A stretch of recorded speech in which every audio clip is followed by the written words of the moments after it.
Hello, TikTok community, and also people that are going to be following me on my YouTube once I get that up. Here, day number 2 at the Dayton Ham Convention slash Xenia, Ohio. Clayton here at K9QCA with exhibitor N0SPN from the state of Minnesota. He's got a little bit of a homemade VHF setup that I've seen on his vehicle, and he gave me permission to video record this, and he's going to kind of give a little bit of rundown on what he does. You bet. For those of you who haven't yet tried VHF contesting, I would strongly recommend that you try that. In fact, the word contesting is maybe more of a misnomer. It should be called VHF partying.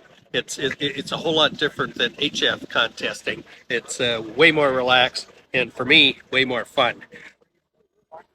One of the categories in VHF contesting is as a rover, where you travel and you activate different grid squares and talk into other different grid squares.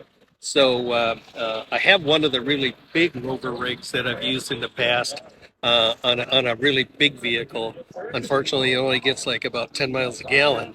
So I decided to try making something smaller and more simple on my little Hyundai that gets about 40 miles a gallon. And it has turned out really well. It's a combination. It's got a small 2-meter sideband beam. It's got a small beam for 432.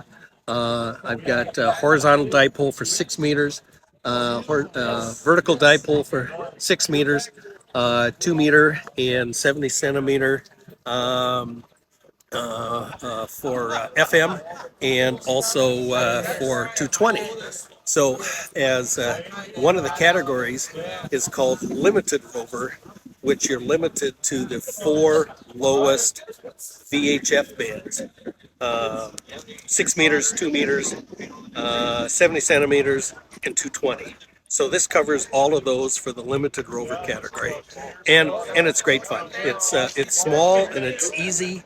It doesn't take much time up and down, and the performance, as it has turned out, is far better than what I was ever expecting for being such a small setup, so low to the ground compared to my other bigger rover that has much bigger antennas, much higher in the air.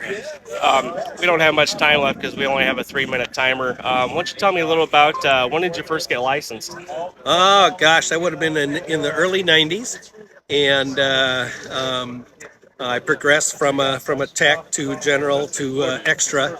But the thing about VHF activity is any tech can do all of the stuff